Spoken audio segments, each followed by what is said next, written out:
2010년 11월 17일 경기도 하늘시 진덕읍의 한 신축 고급 아파트 단지. 지어진 지 1년도 채 되지 않은 이 단지는 최신식 보안 시스템과 CCTV로 촘촘히 둘러싸여 있었다. 평소 주민들은 단지 내에서 안전을 체감하며 거주했고 외부인의 무단 출입은 사실상 불가능했다. 단지 내에서 평화롭게 지내던 인물이었다. 그녀의 남편 가명 박정호 73세는 17일 새벽 5시경 골프를 치러 집을 나섰다. 그러나 그 평화로운 공간에서 벌어진 사건은 그날 아침까지 아무도 예상하지 못한 충격적 참극이었다. 사건의 피해자는 가명 김순자 69세 여성으로 은퇴 후 여유로운 생활을 즐기며 사건 당일 오전 8시 김순자는 평소 친분이 있던 지인과 통화를 나눴다. 순자 씨, 오늘은 날씨가 좋네요. 아침 산책이라도 가실 거예요? 아, 미영 씨. 오늘은 그냥 집 정리 좀 하려고요. 날씨 좋으니까 기분도 좋네요. 그럼 오후에 차 한잔 하러 갈래요? 좋아요. 통화 후에 바로 준비할게요. 통화 내용과 시간 기록에 따르면 그녀는 평소와 다름없이 밝고 안정적인 목소리로 안부를 주고받았고 통화를 마친 후 외출 준비를 마친 상태였다. 그러나 그날 밤 11시가 넘어 귀가한 남편이 안방에서 목격한 장면은 믿을 수 없는 광경이었다. 침대 위에서 김순자는 흉기에 찔린 채 사망해 있었고 사건 현장은 단순한 살인사건 이상의 미스터리를 드러냈다. 순자야, 이게 무슨 일이야? 남편 박정호는 울먹이며 시신을 끌어안고 절망했다. 현장은 철저히 정리되어 있었고 흔적이라고는 찾아볼 수 없었다. 현관문과 창문에는 강제 침입 흔적이 없었고 출입카드나 비밀번호 사용 기록에도 이상이 없었다. 초인종 기록 역시 사건 당일에는 누군가 눌렀다는 흔적이 없었다. 우리 단지 CCTV는 어땠죠? 수사팀 중 한 형사가 물었다. 엘리베이터부터 복도 각 층 계단까지 모두 확인했습니다. 이상한 외부인은 단 한 명도 발견되지 않았어요.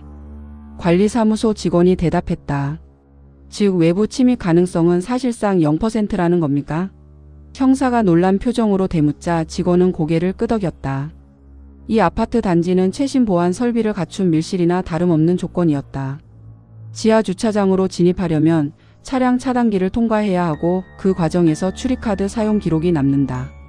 아파트동 내부로 들어가는 입구는 출입카드와 비밀번호가 동시에 필요하며 각 가정에는 지평관 도어락이 설치되어 외부인이 강제로 진입하기 어렵게 설계됐다. 게다가 단지 곳곳에는 CCTV가 설치돼 있어 1층부터 15층까지 이동 경로나 의심스러운 움직임이 기록된다. 수사팀은 피해자의 사회적 관계와 생활 패턴을 조사하며 인터뷰를 진행했다. 순자 씨, 평소에 특별히 원한이나 다툼이 있었던 사람은 없었나요? 형사가 물었다. 없어요. 저는 믿을 수가 없네요. 순자는 항상 친절하고 조용했는데 지인 박미영은 눈물을 글썽이며 말했다. 통화한 시간까지도 평소처럼 밝았다고요? 네, 맞아요. 저와 통화하는 동안도 전혀 이상한 기색이 없었어요. 집 정리하러 간다고 했고 다음 약속도 이야기했어요. 이러한 진술은 피해자가 사망 전까지 정상적인 일상을 보내고 있었음을 보여주며 범행이 계획적이고 치밀했음을 암시했다.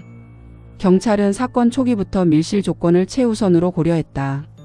외부인의 접근이 거의 불가능한 환경에서 발생한 사건이라는 점은 단순 강력 범죄로는 설명하기 어려웠다. 현관과 창문에는 강제 개방 흔적이 없었고 출입카드와 비밀번호 기록에도 이상은 없었다.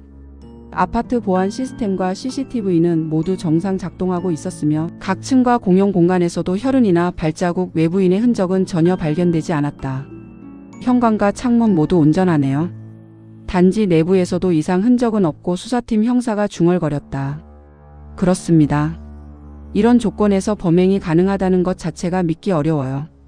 관리사무소 직원이 답했다. 또한 피해자의 오전 동선을 시간대별로 재구성하며 사건 발생 전후 약 15시간의 공백을 분석했다. 오전 8시 통화 이후 외출 준비가 완료된 상태에서 피해자가 사망한 시점까지 아무도 그녀의 움직임을 확인하지 못했다. 남편 귀가 전까지 흔적이 남지 않았다는 점은 범행의 정교함을 극대화했다. 결국 사건 초기 단계에서 드러난 조건들은 모두 미스터리적 요소를 강화했다. 철저한 밀실, 완벽한 보안, 외부인의 접근 불가, 흔적 부재, 피해자의 평온한 상태와 통화 기록까지 모든 조건이 범죄 가능성을 극도로 좁혔다. 경찰은 사건 단서를 찾기 위해 아파트 내부뿐만 아니라 주민들의 생활 패턴, 방문 기록, 사회적 관계까지 면밀히 조사해야 했다. 이 사건은 단순 살인을 넘어 계획적이고 치밀한 범죄 가능성을 강하게 시사했다. 피해자는 자신이 안전하다고 믿었던 공간에서 목숨을 잃었고 범인은 단 한 점의 흔적도 남기지 않고 범행을 저질렀다. 이러한 사건은 단순 수사만으로는 설명하기 어려운 밀실 살인 미스터리라는 평가를 받게 되었다. 사건 발생 직후 하늘시 진덕읍 신축 아파트 단지는 경찰과 수사 인력으로 가득 찼다. 밀실과 다름없는 조건에서 발생한 살인 사건이었기에 수사팀은 초기부터 철저하고 면밀한 접근을 요구받았다. 현장에 도착한 형사들은 안방 침대 주변과 거실, 주방을 포함한 집 안 전체를 샅샅이 조사했다. 그러나 이전 단계에서 이미 확인된 바와 같이 현관과 창문을 온전했고 강제 침입 흔적은 전혀 없었다. 현관과 창문, 도어락 모두 이상 없네요. 흠, 범행 흔적이 없다니 이건 거의 불가능한 조건입니다. 형사 김태윤이 중얼거렸다. 정말 CCTV 영상도 확인했나요? 다른 형사 박진수가 묻자 김 형사는 고개를 끄덕였다. 모든 층, 계단, 복도, 엘리베이터까지 확인했습니다. 외부인 접근 흔적은 단 하나도 없어요. 수사팀은 단지 입구와 지하 주차장 기록까지 조사하며 외부인 침입 가능성을 확인했다. 지하 주차장 차량 차단기 기록과 아파트 출입카드 사용 기록, CCTV까지 모두 면밀히 대조했지만 사건 전후 의심스러운 외부인의 흔적은 전혀 발견되지 않았다. 외부인 가능성은 사실상 0%, 내부자일 가능성이 높습니다. 김 형사는 자료를 넘기며 말했다. 그렇다면 피해자와 접점이 있었던 인물을 우선 조사해야겠네요. 박 형사가 노트를 펼쳤다. 수사팀은 피해자 김순자의 주변 인물과 사회적 관계를 면밀히 조사했다. 피해자는 은퇴 후 단지 내 생활에 집중하며 일부 친척과 지인, 소수의 친구와만 교류했다. 수사팀은 지인 박미영을 불러 심층 인터뷰를 진행했다. 순자 씨, 혹시 최근에 다툼이나 불편한 관계가 있었나요? 형사 김태윤이 조심스레 물었다. 다툼이라 없었어요. 순자는 항상 친절했고 다툼을 피하는 사람이었거든요. 박미영은 잠시 눈을 감았다. 혹시 사건 당일 통화 내용 기억나세요? 네, 오전 8시쯤 통화했어요. 평소처럼 밝고 기분 좋은 목소리였고 오후 약속까지 이야기했어요. 그런데 이런 일이 믿기지 않아요. 이 인터뷰는 피해자가 사망 전까지 평온한 일상을 보냈음을 보여주며 범행이 사전에 치밀하게 계획되었음을 시사했다. 한편 법의학팀은 시신을 분석하며 치명적인 상처의 각도와 위치, 흉기 특성을 확인했다. 피해자는 단시간 내에 사망했습니다. 그러나 흉기 사용 방식과 위치를 보면 범행자는 공간 구조와 생활 패턴을 충분히 이해하고 있었던 것으로 보입니다. 법의학 담당이 보고했다. 그럼 내부자일 가능성이 높다는 말이네요. 형사 박진수가 고개를 끄덕였다. 수사팀은 잠재적 용의자를 두 그룹으로 나누어 조사하기 시작했다. 첫 번째 그룹은 피해자와 가까운 지인과 친척, 평소 왕래가 잦은 인물들이었다. 이들은 모두 사건 당시 알리바이가 있었지만 일부는 사건 동기에 대한 심층 조사를 받았다. 두 번째 그룹은 단지 내 혹은 외부에서 접근 가능성이 있었던 인물로 과거 사건이나 범죄 기록을 검토하며 범행 가능성을 평가했다. 첫 번째 그룹은 동기는 있었지만 증거가 부족합니다. 두 번째 그룹은 밀실 조건상 범행이 불가능해 보입니다. 김 형사가 노트를 펴고 말했다. 그럼 내부자이면서 계획적으로 움직인 사람을 찾아야겠네요. 박 형사가 덧붙였다. 경찰은 피해자의 동선을 시간대별로 재구성하며 사건 발생 전후 약 15시간의 공백을 분석했다. 오전 8시 통화 이후 외출 준비가 완료된 상태에서 피해자가 사망한 시점까지 아무도 그녀의 움직임을 확인하지 못했다. 남편 귀가 전까지 흔적이 남지 않았다는 점은 범행의 정교함을 극대화했다. 이 공백 시간 동안 범행이 이루어졌다면 범인은 단지 내부 구조와 보안 체계를 정확히 이해하고 있어야 합니다. 형사 김태윤이 중얼거렸다. 그렇다면 범행은 단순 우발이 아니라 계획 범죄가 맞네요. 박 형사가 동의했다. 수사팀은 피해자의 집과 주변을 대상으로 압수수색에 나섰다. 휴대전화, 메모, 서류 등 가능한 단서를 확보하고 분석했다.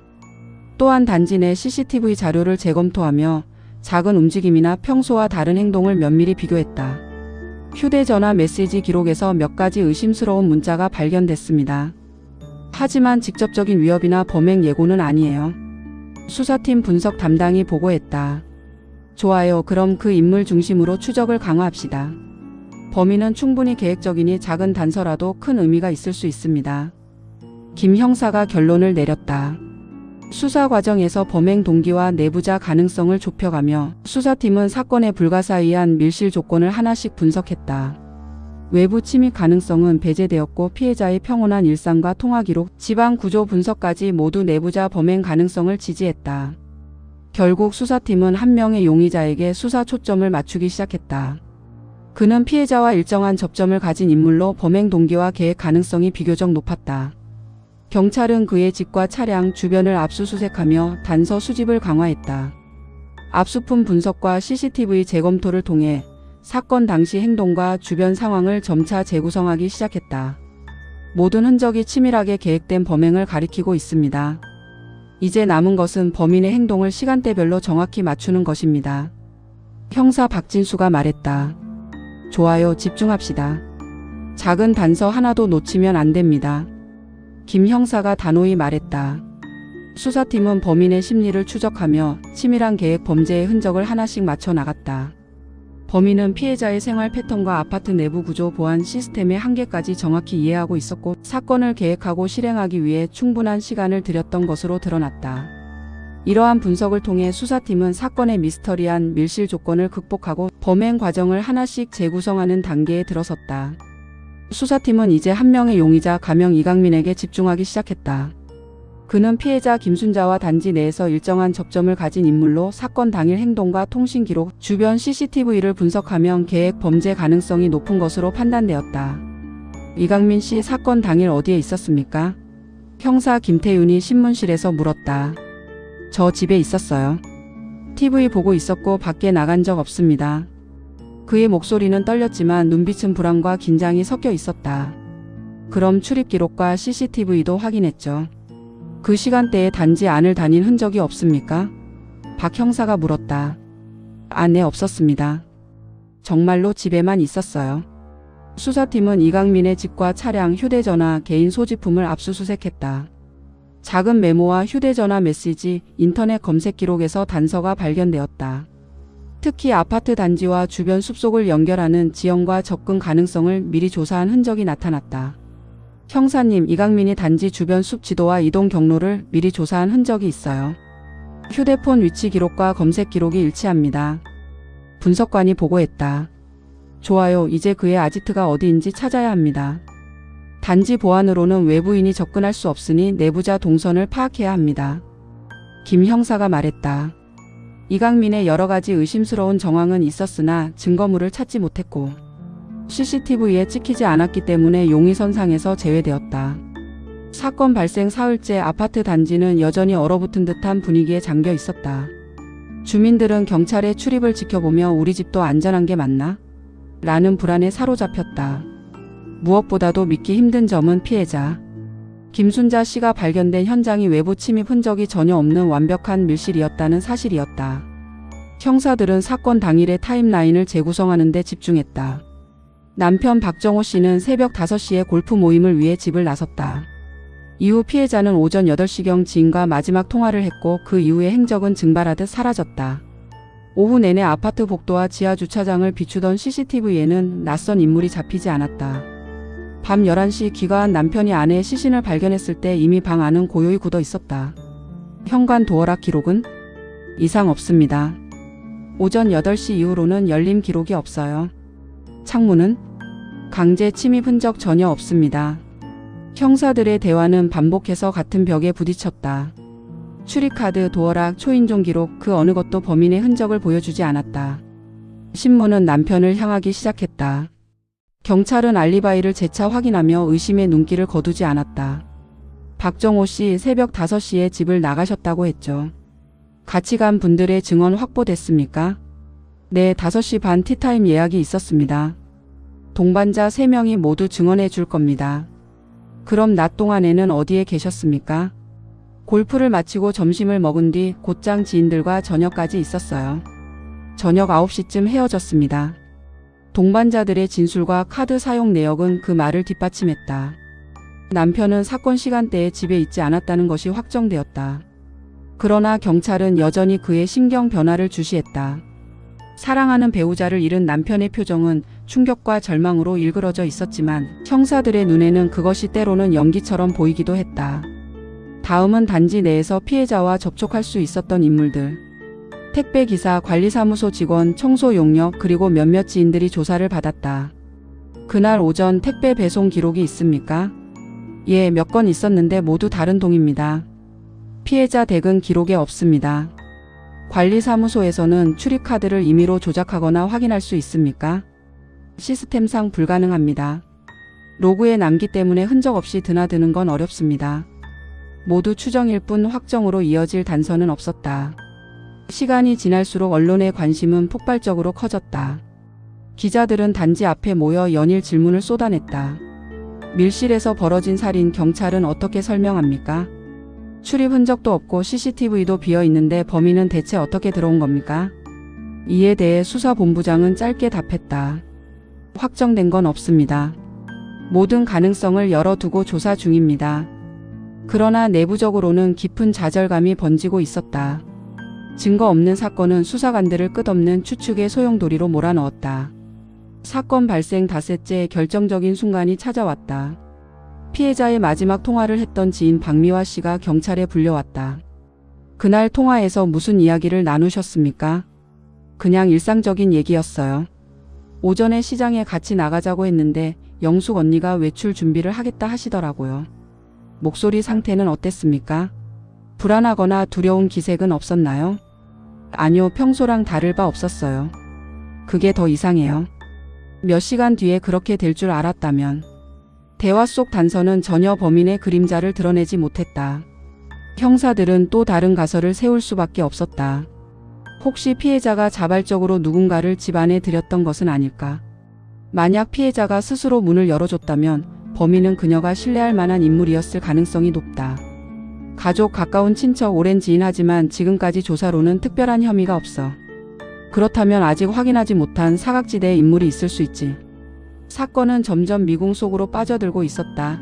이 사건을 기초로 하여 이야기의 몰입도와 메시지의 전달력을 높이기 위해 창작적 변형을 하였습니다.